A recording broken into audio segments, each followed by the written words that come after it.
Some hungers don't fade. They burn, demanding to be fed. At 48, I craved a spark my 65-year-old husband couldn't give, until we made a deal that flipped our world. I lay sleepless, Michael's steady breaths cutting the dark, his arm heavy on my waist. At 65, he was still handsome, silver hair, strong frame, but his touch felt mechanical, not alive. The sheets were warm, but I was cold inside, aching for something raw, fierce. Years ago, his kisses sparked wildfires, each one stealing my breath. Now they were soft, worn, like a memory overplayed. I loved him, always would, but love wasn't enough anymore. At 48, I needed heat, a jolt to prove I wasn't fading. His gentle snores widened the gap between us. I stared at the ceiling, the ache roaring. Time had changed us both. I wasn't the woman who settled for ease. I needed more. Morning came, and I crept downstairs, leaving Michael asleep. Coffee steamed as I faced it. This hunger wasn't going away. Michael tried, always had, but at 65, his fire had dimmed. Over breakfast, he shuffled in, eyes heavy. "Morning," I said, forcing a smile. "Morning," he muttered, grabbing tea. I tested the waters, light. Saw a kid sprinting by, maybe 20, full of life. Kind of striking. Michael's jaw twitched. "Yeah, my age doesn't do that," he said, voice tight. I pressed, casual but pointed. "Some of us lose that spark, just life," he chuckled, uneasy. "I'm no kid, but you're holding up at 48. The words hung, a crack in his calm. I let silence settle, planting the seed. That night, the air was thick. Michael scrolled his phone, missing the shift. I spoke steady. "Michael, I'll take care of things tonight. Don't push yourself." He frowned. "You okay?" I smiled, soft. "Fine, just don't want you spent." He studied me, then nodded, uncertain. "All right." He sank back, leaving space. In the dark, my fingers traced my skin, slow, deliberate, the ache screaming. Michael didn't see this side of me, not how I needed. My touch was sharp against his absence, a stark divide. I wasn't angry, just ravenous. I let the tension build, then fade, knowing this was the start.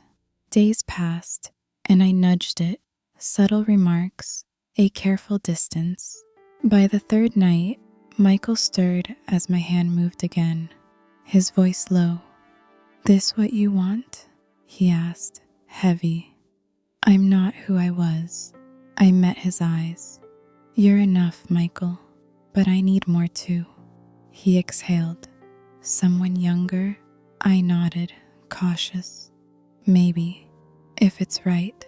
His face stayed still, but he didn't pull away. "If you need it, I won't stop you." Relief hit, sharp. The plan was alive. We turned to a dating app, scrolling for the right fit. We found him, a 20-year-old runner, lean, quiet, his profile blunt. Always wanted to try with an older woman. His words sent a thrill through me, and we messaged, setting clear rules. One night, no strings. Michael was silent, tension in his shoulders, but he didn't resist. That evening, he stood at the door, keys gripped, 65 years etched in his posture. "You sure?" I asked, voice quiet.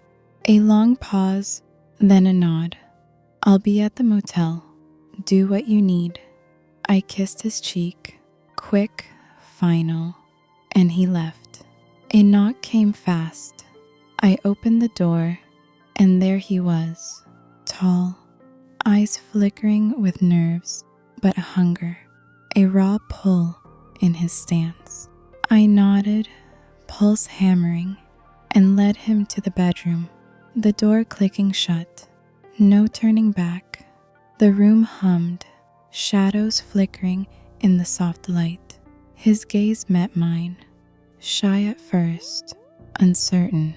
At 48, I knew what I wanted, and I stepped closer, guiding his hands to my waist, my voice calm.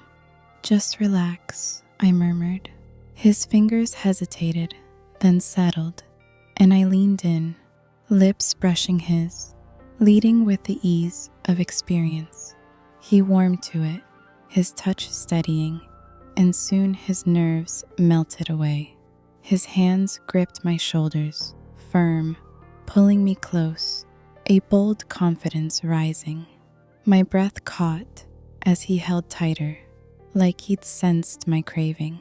He guided me to the bed, lips meeting mine with a spark that woke something deep inside. My hands tugged his shirt, his warmth alive under my palms. His breath grazed my neck, a low hum stirring me. "Been waiting for this," he said, voice low, hands tracing my sides, sure and steady. I leaned into him, fingers curling against his back, chasing the fire I'd lost.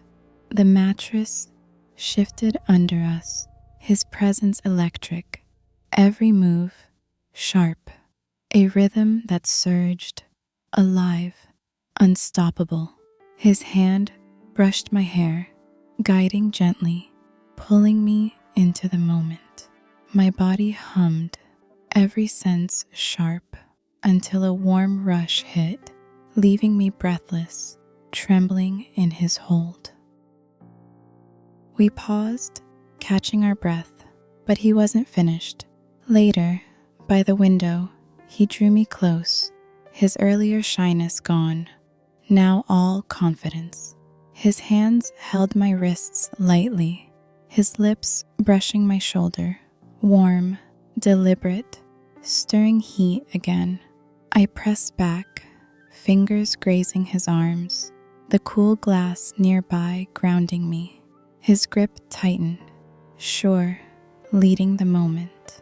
My pulse raced as I let go, the feeling swift, vibrant, leaving me steadied, fulfilled. He pulled me back to him, hands resting on my hips, every touch reigniting that spark until I felt alive, complete. After, he stayed close, lips softer, a quiet shift. For the first time in years, at 48, I felt whole, not just satisfied, but truly seen. Morning came, and Michael was back.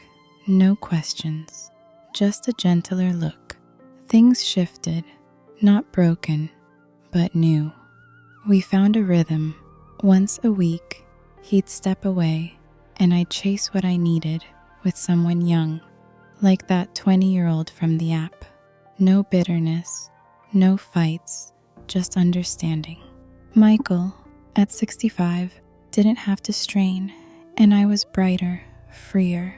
Our marriage didn't crack, it grew, strange but strong. Does opening a marriage spark life or invite ruin? Share your thoughts below. I'm reading every comment. Hit subscribe. It's huge for a new channel like mine. And like if this gripped you. Thanks for watching. Catch you in the next video.